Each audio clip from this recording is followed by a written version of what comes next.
An improvement on housing affordability came to light this week in the form of a GST exemption for first-time home buyers up to $1.5 million. And while any tax relief is, of course, welcome news, how many people does this actually affect? How many are going to be able to take advantage of it? Well, we're going to dive into that. Plus, we have updates on the cost of construction and how it's going to ultimately prevent a lot of new houses from being built. We have an update as well on the size of Canada's outstanding mortgage debt and insights into what you can probably expect at the Bank of Canada's rate announcement coming next week. Here is what is important in Canadian real estate this week. Firstly, let's definitely talk about this GST exemption, because just yesterday, we're recording this on the 28th, on May 27th, the federal government issued a press release that is quite important to would-be first-time home buyers of brand new homes. To quote the press release, it says, to lower the upfront cost of buying a new home for young Canadians and spur the construction of new homes across the country, the government is eliminating the goods and services tax, GST, for first-time home buyers on new homes up to $1 million and reducing the GST for first-time home buyers on new homes between $1 million and $1.5 million. Okay, so how does this work? Well, a full GST rebate on a home up to the $1 million price point will be in effect, and a partial rebate between the price of $1 million and $1.5 million. So in basic terms, this means that a first-time home buyer will still pay the GST on closing, but they'll be eligible for a rebate up to the full amount being $50,000. So you still have to prepare for that financially, but know that you can get it back if you go through the hoops and file the paperwork. Above $1 million, the rebate is phased out in a linear manner from 1 to 1.5. So for example, a home that is $1.4 million will still be eligible for a 20% or $10,000 rebate. Okay, it helps somewhat. This policy, they hope, will spur some activity in the pre-sale market and help some first-time home buyers to enter the market. Now, don't forget, a new home, quote unquote new home, can mean fully completed and move-in ready. That is still ultimately looked at as brand new by the government, and therefore GST is applicable. So it's not like this is just for your pre-sale home that you have to wait 5 years for.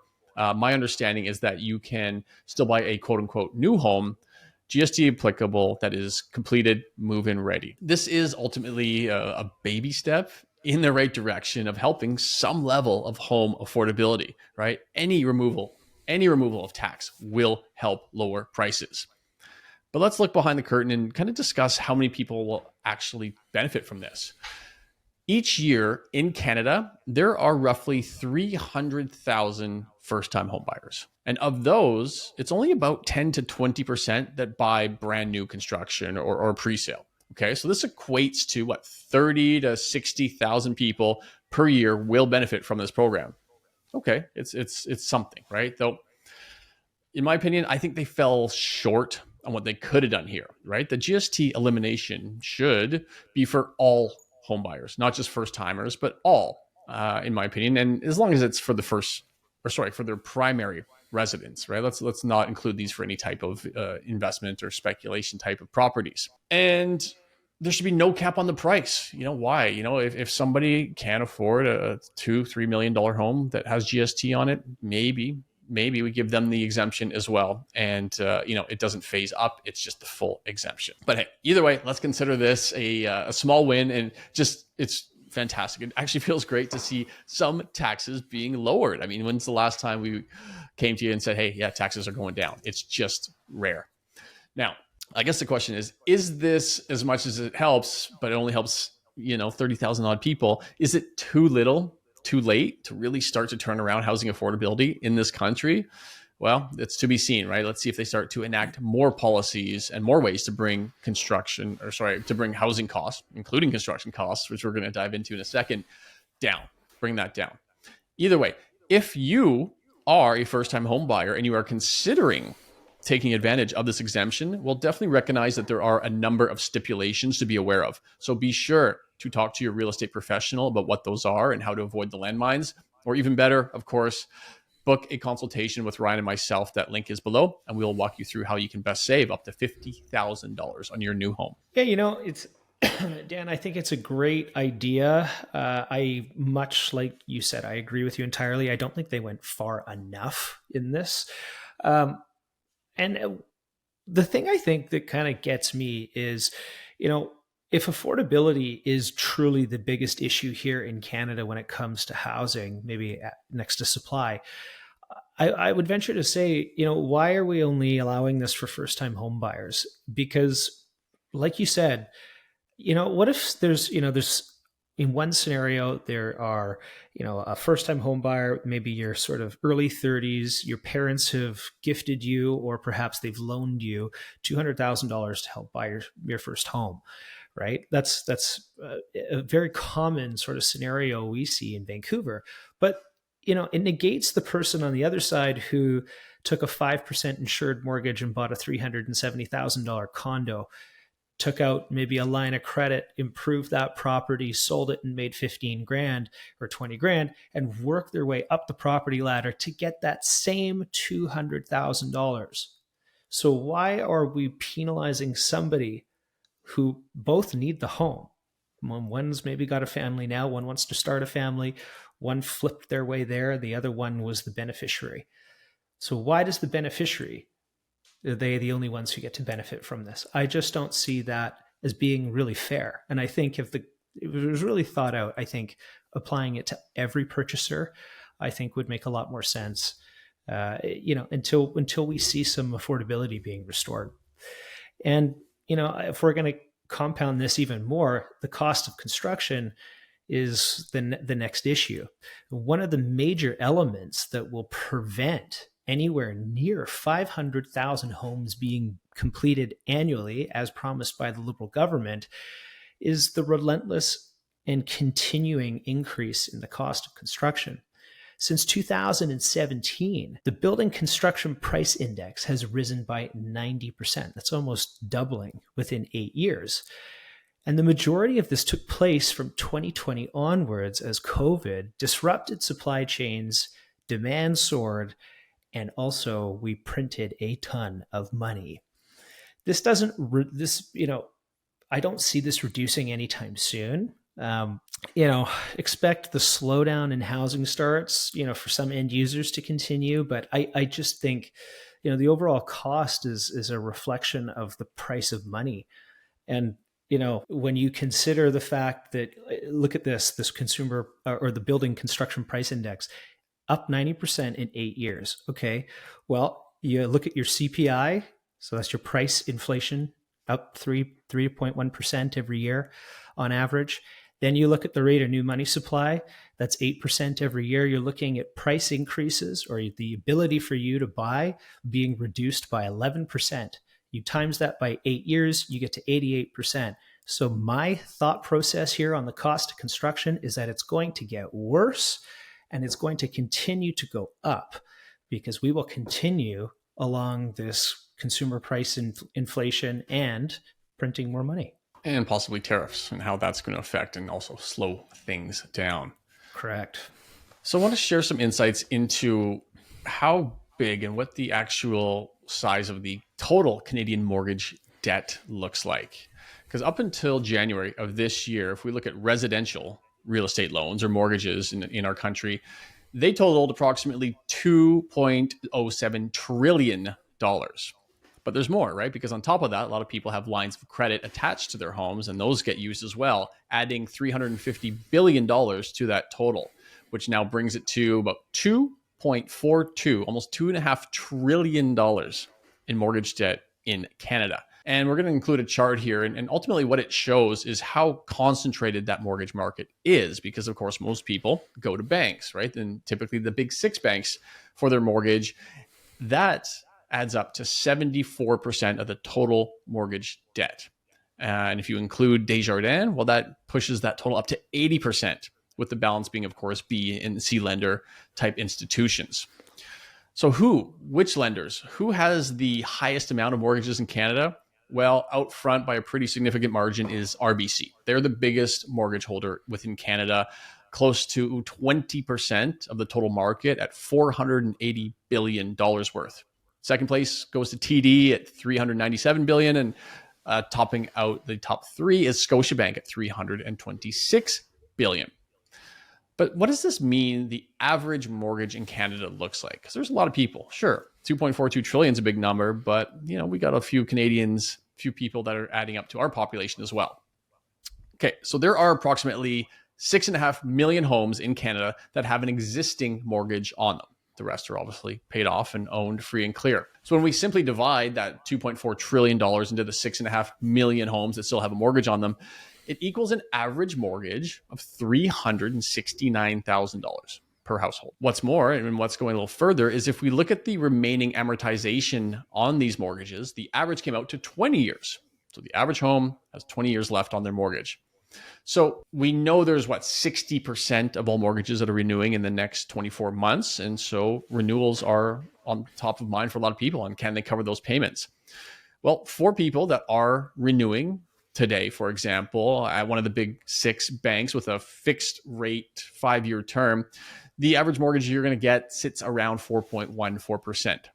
So if your mortgage is $369,000, like the average Canadian is, and you're refining at 4.14, the average monthly payment comes out to $2,256.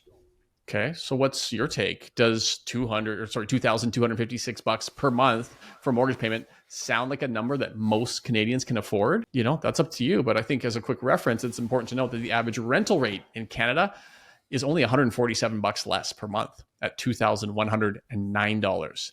So look through that lens. It seems like the affordability factor for those who already own, may be plausible. And of course, the mortgage renewal cliff is nothing and never will be. All right, let's move over here onto American car payments as sort of a good look at maybe the disposable health of income in the US here. When it comes to exactly that, the financial stress in the US, one metric that we like to look at is the delinquency rate on car payments. And right now, more than 6.5% of borrowers are at least 60 days late on their car payments. As a reference, this is the highest level it's ever been. This is the highest ever recorded. The trend line has also been increasing steadily since 2021. And it's an indicative insight into the potential looming financial crisis that is building in the US here. One that arguably, if continued, would almost certainly lead them into a recession or very close to one. That could result in interest rate cuts and potentially other quantitative easing measures that we kind of talked about before. The data is so polarizing right now. It's really bizarre because, as much as that is true, we then look to Canadian retail sales numbers, which I think are also true, and they actually are increasing, right? Canadians are continuing to consume. We saw retail sales increase 0.8% month over month, and now sitting at just under $70 billion in March. And when you look year over year, retail sales are up over 5.5%. When we get closer to home in BC, retail sales not up as much, about 0.3% in March and 4.7% up year over year. But March's report, it marks the fourth consecutive quarterly increase in retail activity across the country. And this comes at a time where I'm sure, in the States, a lot of people in Canada are likely missing their car payments. And arrears rates, while still relatively low and below pre-COVID numbers, they are obviously increasing and trending up and will be above pre-COVID numbers shortly. So how and who is doing all this retail spending? Is it literally just that top 5% or 1% of Canada's wealthy that are spending so much that it's just skewing the numbers to the upside while the real damage and pain is just below that? I mean, it's hard to know because they don't disseminate that information, but it's just very unusual to see such polarizing numbers of missing here, but really hitting here in relatively similar marketplaces. Yeah, moving over now to this was very interesting here. Having a look at G7 home prices here. So since 1985, Canada has led the G7 in inflation-adjusted home prices. We are up a whopping 360% over that time period. And that is after the recent 18% correction that we've seen. In second place is the UK at 340%. France is at 240%. The US is at 220%, and Italy is at 135%. Oddly, Germany is basically 0%.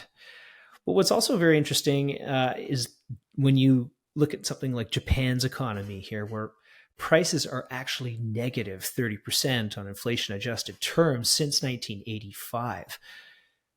Holy cow. Yeah, it's so interesting in Canada when most people, our age, 40s, 50s, that have almost only seen prices go up and to the right. It just kind of seems like it's a guarantee. And of course, it's not a guarantee. And sometimes it's good to refresh your memory and be aware of places like Germany. Imagine living somewhere for 40 years and seeing zero appreciation on your house, or Japan and seeing it, go down 1% every single year for 30 plus years. It's a very good reference to know that, hey, nothing is certain and there's no guarantee Canada's home prices will go up and to the right forever. I've got one question for you, Dan. Do you think, based on history, looking backwards, do you think that whopping 360% that Canada has adjusted by since 1985 will be a similar growth pattern going forward? Or do you think it'll be seriously adjusted? Yeah, I don't think it's sustainable. I really don't. We are so overpriced compared to literally the rest of the world. It's unfeasible for it to continue. There's a lot of people and wages, for example, a lot of nations, but locally wages need to catch up. As an example, home prices need to come down for at least there to be an adoption or an absorption rate, for prices to even have any hopes of even stabilizing. So I don't think that ratio has any chance of repeating itself over the next 40 years. I could be wrong, but based on the economics here, it already doesn't make sense at today's valuations largely, right? A simple net salaries versus net home prices, it's out of whack here. It can't be 14, 15, 20 times that amount or that ratio rather and sustain. So no, I don't expect it to to continue at that rate. How about you? Well, I don't think it's possible, but I do think, as a society, we decide how much debt we're prepared to carry and continue to carry. If we deem it acceptable that, it's okay for, G7 nations to have, a 180% debt to asset ratio. I don't know. I just don't know. It depends on what we allow. I don't think it makes sense now. And going forward, I'm not quite sure how it continues to grow without some serious correction in people's ability to continue purchasing. And so that either means a lot more money printing, but these percentages are, I just don't think the quality of life has gone up 360% over that same time period. Canadians are right in the book here on being first and how that ratio is going to change moving forward. So, vote accordingly. Mm-hmm. Now, talking about what else is going to affect potential home prices here is, of course, the overnight interest rate. And the Bank of Canada is up next Wednesday, June the 4th, is their next announcement. We are recording this a bit early this week. It is Wednesday, May 28th right now. And when we check the markets as recent as May 26th on Monday, they were showing a 70% chance of no cut. And they feel, I guess, the drivers that say the economy is okay are outweighing the drivers that say, we really need to stimulate it. So at this point, it's amazing how much can happen in this world in 1 week. And, that could literally go to 70% chance of yes cut, within that time. Very hard to predict. I don't even know if we want to guess here, but that's kind of what the markets were saying 2 days ago. Ryan, what do you want to share on potential Bank of Canada announcement next week? Well, if Trump changes his mind and decides to tariff Canada again with, more tariffs, it's very possible we could see this thing flip on its head. I don't know if we're going to see that. And honestly speaking, I think we, Yeah, I don't know if Canada has enough of a reason yet to cut this. I think, there could be more pain in the future, and holding it as high as they can for as long as they can and then dropping it, I think is what they're trying to do. But we'll see. The unemployment numbers are obviously going to help push that, but we don't know until June 6th. So it's actually 2 days after the rate announcement that we find out what employment is doing. And very interesting to maybe see them hold rates and then get just a horrific employment update to the downside. So we will see. But hey, they can do emergency cuts. They can cut 50 bips to the next one. They can do anything they want in that sense. But all eyes will definitely be on the BOC on Wednesday, June the 4th. I do think, Dan, yes. Oh, sorry. No, please. I was just going to add one last thing. I think the BOC will be looking very closely at GDP right now. And obviously 2 quarters of contracting GDP equal a recession. And, I think looking at projections right now, we're like a fraction of a percent away from a recession. So I do think that the second and third quarters of 2025 could result in worse GDP output. I think we already know that. We've been reporting on it for years. So I do think it could continue to get worse from here. And I think that's when you'll start to see the rate cuts. Very possible. Okay, last segment here. We're just going to wrap up with a mini market update as the month of May is almost done. And in real time here, May 28th, 3:17 p.m., we have literally just crossed 18,000 active listings. It just hit 18,003 a minute ago. So this is an extremely high number, and we'll see where it washes out. But we're basically at 12-year highs in inventory. And I'm sure if you're a buyer or a realtor, you know that your clients have a lot of options right now. Not all great options, but a lot of options.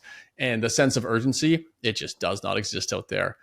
We are sitting at 2,015 unit sales this month, which is on track for about 2,225 by the end of the month. That will be, outside of COVID, the lowest May sales on record going back the 20 years that we have that data. It is extremely slow out there. Okay, now, I don't know if I'm going to be an optimist. It's actually going to be the 4th month in a row where sales volumes are increasing, but of course, they're well below long-term averages. Now, let's wrap up on a very odd part. Even with record low sales volumes, we're seeing median and average prices jump a fair amount. Like median is currently up $40K on the month and is sitting within 1% of all-time high. Odd. And average is up $54,000 and is sitting at the highest reading of all of 2025. Very bizarre times that we live in. And you will all get a full report next week when all the data is out. Thanks so much, as always, for tuning in, watching. Have a wonderful weekend, and we will see you here next week.